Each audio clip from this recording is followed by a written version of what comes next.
Assalamualaikum warahmatullahi wabarakatuh. Bismillahirrahmanirrahim.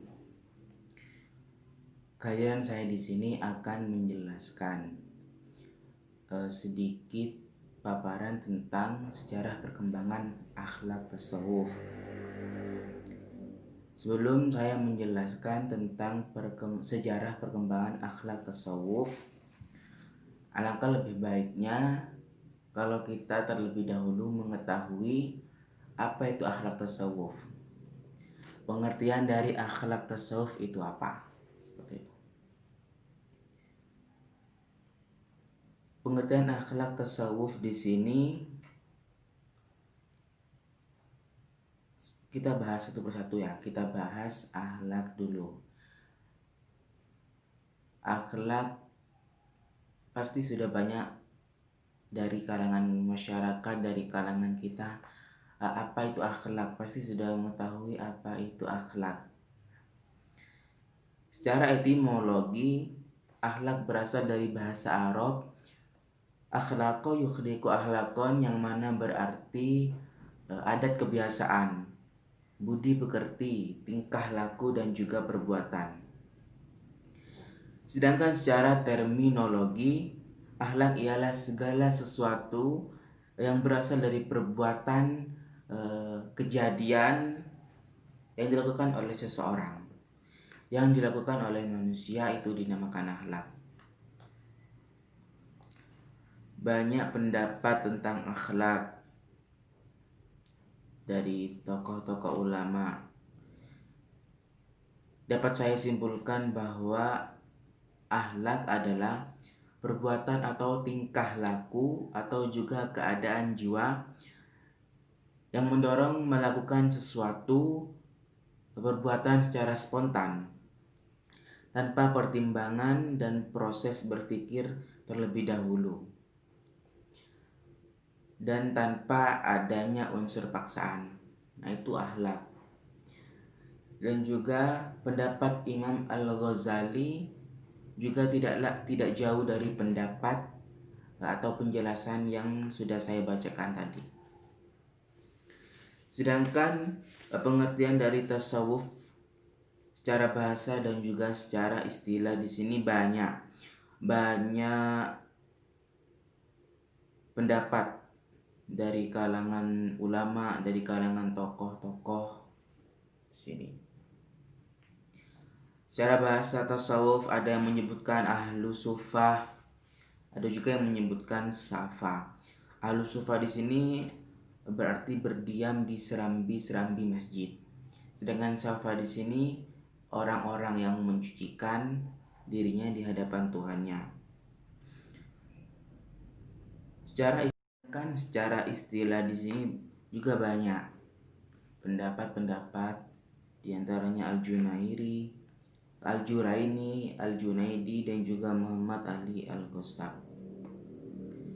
Nah, dari penjelasan pendapat-pendapat tadi dapat saya simpulkan bahwa tasawuf adalah ajaran-ajaran mengenai kehidupan kerohanian, kebersihan jiwa, cara-cara membersihkan diri dari segala penyakit hati, godaan-godaan nafsu, kehidupan duniawi, dan juga yang paling terpenting bagaimana cara-cara mendekatkan diri kepada Allah Subhanahu wa Ta'ala. Jadi seperti itu pengertian dari akhlak tasawuf. Selanjutnya, sejarah perkembangan akhlak tasawuf. Kehidupan tasawuf itu sudah ada sejak zaman Nabi Muhammad SAW. Kenapa? Karena tujuan kerasulannya itu meliputi ajaran-ajaran yang berkaitan dengan keyakinan atau juga keimanan, akidah, ibadah, dan juga akhlak. Kehidupan Rasulullah SAW sebelum beliau diangkat menjadi Rasulnya oleh Allah, kehidupan beliau sudah mencerminkan bahwasanya beliau seorang sufi. Bisa dilihat dari kehidupan sehari-hari beliau. Kehidupan sehari-hari beliau sangatlah sederhana. Nah, di samping itu beliau menghabiskan masa hidupnya, menghabiskan waktunya dalam beribadah dan juga bertaqarrub kepada Tuhannya. Rasulullah mengajarkan akhlak tasawuf kepada seluruh sahabat-sahabatnya. Beliau dalam melakukan pengajaran dan juga pembinaan yang disertai dengan contoh-contoh dari kehidupan sehari-hari, dari kehidupan yang mudah kita pahami. Dan juga beliau itu tidak lupa dalam melakukan pengajaran dan pembinaan itu, beliau tidak lupa melalui ajaran-ajaran atau nilai-nilai yang terkandung dalam Al-Quran dan juga Al-Hadis.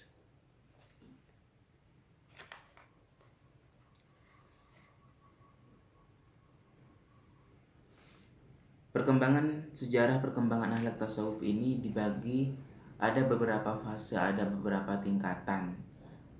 Pada fase pertama dan kedua Hijriah di sini, perkembangan tasawufnya itu pada masa sahabat dan juga pada masa tabi'in. Para sahabat juga mencontoh kehidupan yang dilakukan oleh Rasulullah, di mana kehidupan Rasulullah itu sangat-sangat sederhana. Ada beberapa sahabat yang tergolong sufi pada abad pertama ini, di antaranya ada Abu Bakar As-Siddiq, ada Umar bin Khattab, ada Utsman bin Affan, ada Ali bin Abi Thalib, Salman Al-Farisi dan juga Abu Dar Al-Ghifari. Di sini saya menjelaskan beberapa sahabat saja. Yang pertama Abu Bakar As-Siddiq. Abu Bakar As-Siddiq di sini merupakan seorang saudagar yang sangat kaya raya kan pada masa hidupnya. Nah, pada beliau waktu masih di Mekah. Dan ketika beliau hijrah ke Madinah, Abu Bakar As-Siddiq ini menyumbangkan seluruh harta kekayaannya untuk kepentingan tegaknya agama Islam, tegaknya agama Allah. Nah, sehingga ia dan keluarganya hidup dalam kemiskinan. Yang kedua di sini Umar bin Khattab. Umar bin Khattab merupakan orang yang sangat tinggi kasihnya, sangat pengasih kepada sesama manusia. Buktinya, contohnya di sini beliau saat waktu menjadi khalifah, Umar bin Khattab ini selalu melakukan pengamatan langsung, datang dan memeriksa keadaan rakyatnya. Yang ketiga Utsman bin Affan. Utsman bin Affan di sini juga termasuk sufi yang tidak tertarik kepada kesenangan dan kekayaan duniawi. Beliau diberi kelapangan rezeki oleh Allah. Namun Utsman bin Affan ini selalu hidup sederhana dan selalu mementingkan kehidupan orang lain dengan menolong orang-orang yang miskin. Selanjutnya yang keempat Ali bin Abi Thalib.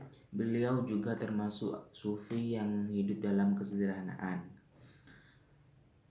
Ali bin Abi Thalib ini senang memakai baju-baju yang robek untuk menjadi teladan bagi orang banyak, dan agar mereka mengerti bahwa hidup sederhana itu merupakan sikap yang mulia.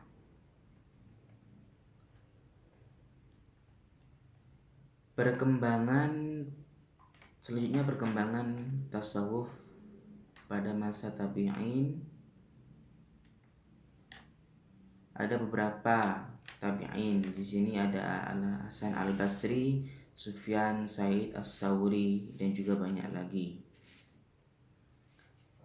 Hasan Al-Basri di sini dikenal ulama sufi yang sangat dalam ilmu tentang batin, tentang ilmu-ilmu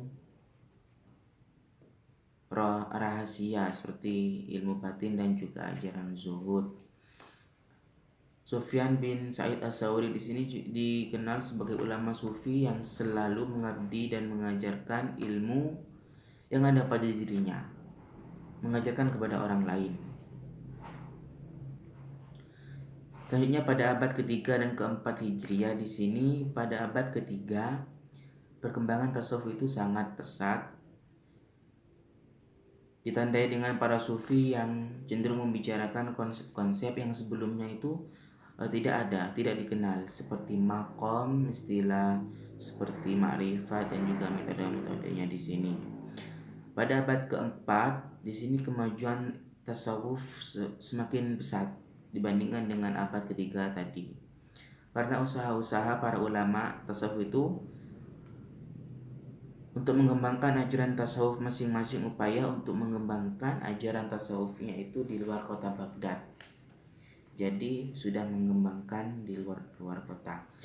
Selanjutnya pada abad kelima di sini keadaan pada abad ini semakin rawan karena mulai berkembangnya suatu madhab yang hendak mengembalikan kekuasaan pemerintahan kepada keturunan Ali bin Abi Thalib. Selanjutnya pada abad ke-6, ke-7 dan ke-8 Hijriah di sini perkembangan pada abad ini tasawuf, banyak ulama sufi yang berpengaruh dalam perkembangan tasawuf. Salah satunya di sini Syihabuddin Abul Futuh As-Suhrawardi. Nah, beliau belajar filsafat dan usul fiqh di Aleppo, dan juga beliau belajar kepada ulama-ulama, tokoh-tokoh, guru-guru besar di sana. Selanjutnya yang terakhir di sini abad ke-9, ke-10 dan sesudahnya. Pada abad ini tasawuf nasibnya lebih buruk daripada abad-abad sebelumnya. Dikarenakan kenapa? Yang pertama, ahli tasawuf sudah kehilangan kepercayaan di kalangan masyarakat Islam, sebab banyak di antara mereka yang terlalu menyimpang di ajaran Islam yang sebenarnya. Dan juga alasan yang kedua, ketika itu penjajah Eropa itu menjajah ke negara Islam, sedangkan paham-paham yang dibawa oleh bangsa Eropa itu untuk digunakan untuk menghancurkan ajaran tasawuf, tentunya sangat bertentangan dengan ajaran tasawuf yang selama ini kita dipahami. Nah, mungkin itu saja penjelasan dari saya tentang sejarah perkembangan akhlak tasawuf. Mudah-mudahan barokah dan manfaatkan. Semua manusia itu pasti mempunyai kekurangan dan kelebihan. Jadi kurang lebihnya mohon maaf. Assalamualaikum warahmatullahi wabarakatuh.